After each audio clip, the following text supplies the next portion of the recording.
James had always been a quiet man in the neighborhood. He lived in a modest-looking home on the corner, kept to himself, and rarely attended the community events hosted by the HOA. What most of his neighbors didn't know was that James had a deep passion for classic cars. In his garage, under a thick protective cover, rested his most treasured possession, a rare vintage automobile, one he had spent years restoring piece by piece. One sunny morning, James decided to pull the car out into his driveway to polish it under the daylight. The vehicle, though breathtaking to those who understood its history, looked unusual to the untrained eye. Its shape was old-fashioned, its chrome faintly tarnished, and its engine roared in a way that was far louder than the quiet suburban neighborhood was used to. It didn't take long for the HOA board members to notice. They gathered at the edge of the street, whispering and chuckling. One of them, a sharp-tongued woman named Linda, shook her head and muttered loudly enough for James to hear, "That car looks like it belongs in a junkyard, not in front of a house on this block." The comment stung, but James said nothing. He kept polishing, watching as more neighbors peeked out of their windows, some even laughing as they snapped photos with their phones. To them, it was just an old piece of metal. To James, it was a symbol of his years of dedication, sacrifice, and passion, and the HOA didn't stop at mocking words. That very afternoon, James found a notice taped to his door. It claimed that his junk car violated the community's aesthetic standards and had to be removed immediately. If he refused, he'd be fined every single day until he complied. James sat quietly in his living room, the notice in his hand. A flicker of anger rose in his chest, but it was quickly replaced by something else, resolve. These neighbors, who judged him so quickly without understanding, had no idea what they were looking at. And James knew that if he played his cards right, they were about to learn a lesson they'd never forget. The next few days were worse than James expected. Linda and two other HOA board members began parading up and down his street, pointing at the car in his driveway as if it were a crime scene. They knocked on his door repeatedly, insisting he remove it. Flyers were dropped into every mailbox, warning residents about the eyesore on the corner lot. James watched in silence. He never once argued, never once raised his voice. Instead, he spent more time with his car. He cleaned every inch of it, tightened bolts, adjusted the engine, and gave it a fresh shine.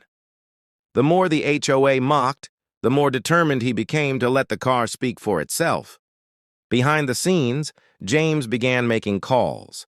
He contacted a friend from an exclusive vintage automobile club, asking him to bring an appraiser to the neighborhood. This wasn't just about proving a point. It was about opening eyes to what passion, knowledge, and patience could create. Meanwhile, the HOA's tone grew harsher. Linda accused James of dragging down property values. Another board member told him that if he couldn't afford a decent car, maybe he shouldn't be living in their community at all. James swallowed every insult, never responding with the truth. But inside, he was preparing for the perfect moment. Because what none of them realized was that the junk car sitting in his driveway wasn't just valuable. It was one of the rarest automobiles in the world, worth nearly $2 million. And when the truth came out, the entire neighborhood would be forced to look at James in a completely different light. They called my car junk. Then I revealed it's worth $2 million, and I own their block. Saturday morning came quietly, but the neighborhood would remember it forever. James had spent the previous evening preparing, knowing that today was the day. His vintage car sat gleaming in the driveway, every inch polished to perfection.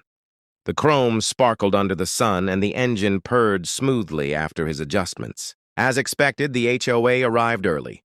Linda, wearing her usual frown, walked up with two other board members. In her hand, she carried yet another violation notice. "James," she said sharply, "this is your final warning.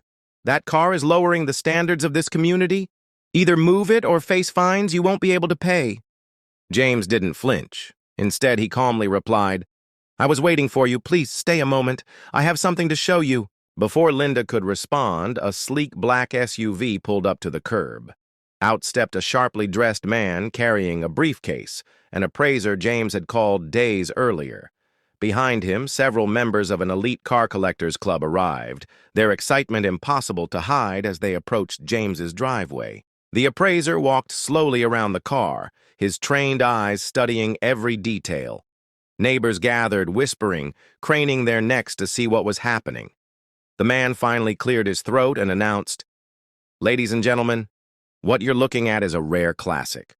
Only a handful of these exist worldwide. In its current restored condition, this car is valued at approximately $2 million. Gasps rippled through the crowd. Linda's face drained of color. The neighbors who had laughed days earlier now stood frozen, their phones raised not in mockery, but in awe. Some even stepped closer, carefully, as though approaching a priceless treasure in a museum. James remained calm, his voice steady as he said, "You all thought this was junk, but what you saw was your own lack of understanding. Sometimes, the value of something isn't obvious on the surface. You judged without knowing." The words hit harder than any argument could have. For the first time, the neighborhood was silent. The junk car had spoken for itself.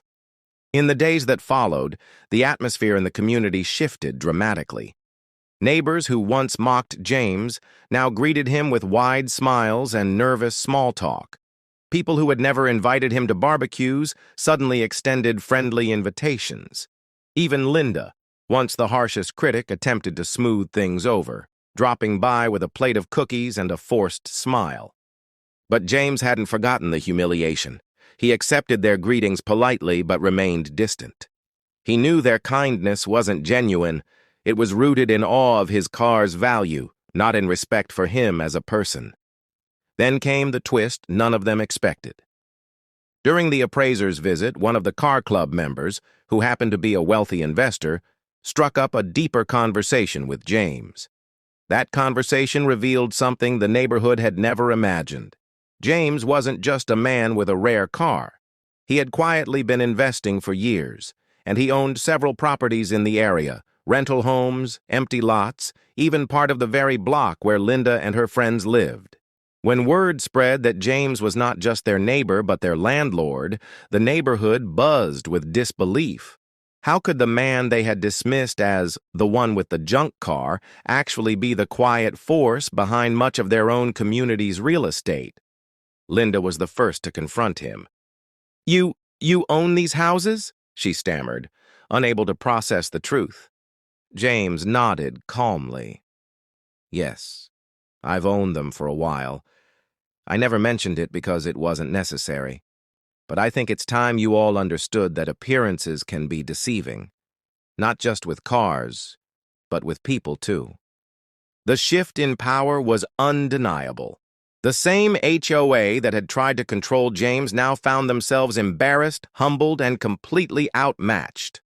Weeks later, the neighborhood no longer looked at James the same way.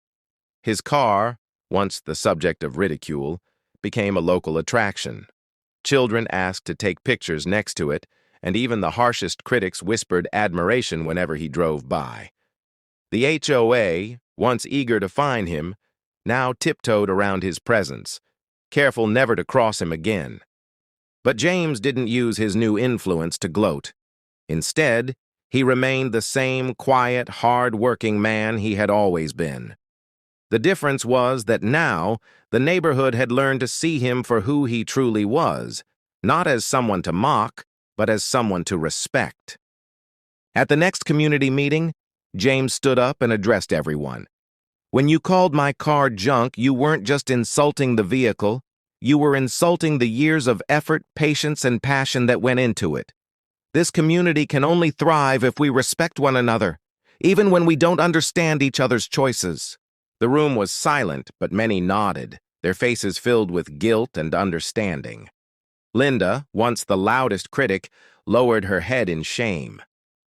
For the first time, James felt something shift, not just in how they saw him, but in how they saw each other. From that day forward, James's driveway was no longer a place of gossip, but a reminder. A reminder that true worth is rarely visible at first glance. A reminder that respect is far more valuable than appearances. And above all, a reminder that sometimes the quietest person on the block is the one with the greatest story to tell. The man they once mocked had become the man they admired. And every time James's $2 million car gleamed under the sunlight, the neighborhood remembered the lesson they had learned the hard way. Never judge too quickly, because you never know who truly owns the block.